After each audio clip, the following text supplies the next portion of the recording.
I have a friend who recently joined the sales team for a group of entrepreneurs, and she's struggling with not knowing what she's doing. She's frustrated because they're using a lot of acronyms. She doesn't know what they mean. They don't have fully fleshed out sales scripts. She's not sure what to say with different objections. And basically, she's just in the midst of a learning process, but she's working with a group of really high-performing people. So this is a great example of where staying stupid is a good thing. There's a dimension to social interaction where it can feel scary to admit that you don't know what something means, to admit that you're not at the same level or skill as other people there. But the truth is you're not at the same level or skill as other people there. And so the more that you try to project an image like you know what you're doing, like you know everything that they know, the less likely you are to learn and get better and get up to their level quicker. It's really important to be able to acknowledge that you don't know something, to be curious, to ask questions, to admit when you fuck up, when you make a mistake, or when you're wrong about something. None of these things are something that you should be ashamed of. And generally, it's not the actual group that you're in that's shaming you for these things, but it's yourself. It is your internal programming, your internal fear of showing up in some way inadequate that has people behave inauthentically, as if you know everything. But if you behave this way, you're never going to get the answers that you need. You're never going to have the learning experiences that you need. You're never going to have the growth trajectory and the improvement to get you up to the level that you want to be at. The quickest way to get smarter, the quickest way to get better and more effective is to be willing to be curious and ask questions and stop things and ask for clarification if you don't know something, or ask what something means. But it's to be eager about this. It's to be hungry for it. It's to be hungry for learning, hungry for new information, hungry for leveling yourself up. And you need to understand that the process of leveling yourself up involves continually looking stupid again and again and again. The reason is because you are stupid. It's true that you don't know that thing. It's true that you messed up. It's true that you made a mistake. You need to embrace that truth, embrace that reality, accept it, learn from it, grow from it, and move on. And it's in this way that you're going to level yourself up quickly. It can be really challenging to do this because internally there's all kinds of emotional pressures and fears that may be coming from the environment that you're in, but they may also be coming from your past conditioning, your family, other experiences that you've had in the past. And those are like programs, like baggage that you're carrying around that's completely unnecessary.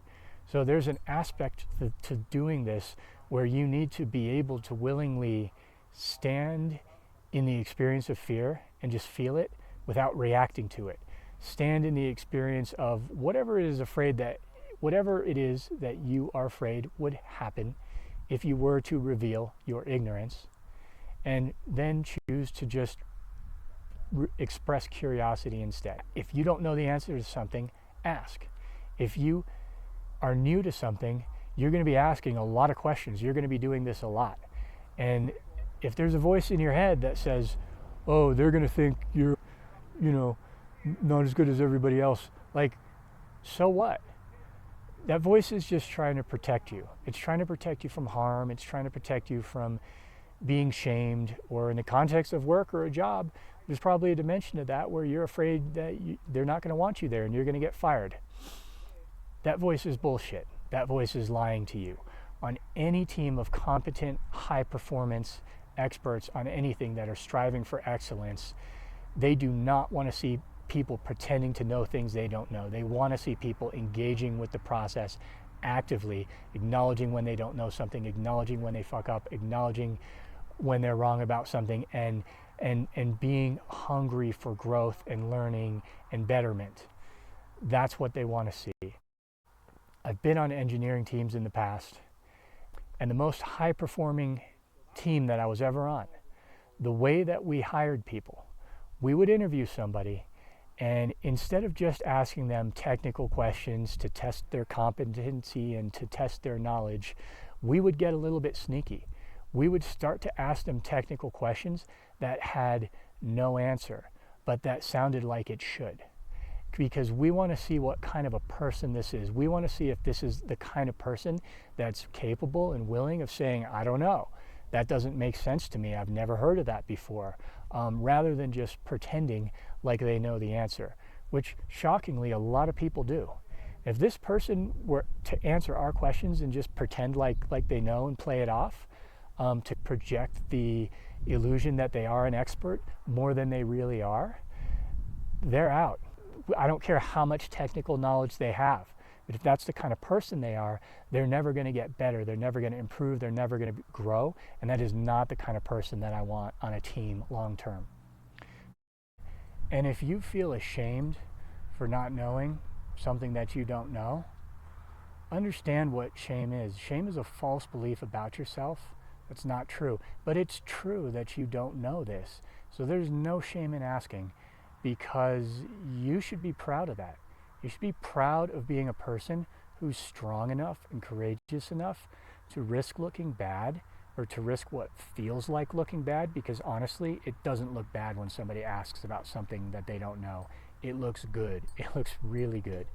To anybody that has half a brain, that's the kind of person you want on your team. So you have every right to actually feel proud of asking questions if you don't know the answer, or to admitting you fucked up if you did, learning from it, moving on. This is a rare thing. This is why so many teams and so many businesses and pretty much the whole civilization itself is so mediocre, because people tend to be so stuck in these little fear loops, these little shame loops. It's completely unnecessary. So in summary, stay curious, stay stupid, keep asking questions, and when that voice in your head comes up and starts talking shit about why you should project yourself to be more than you really are, tell that voice, thanks for sharing. Now go sit in the corner and be quiet, because we've got work to do.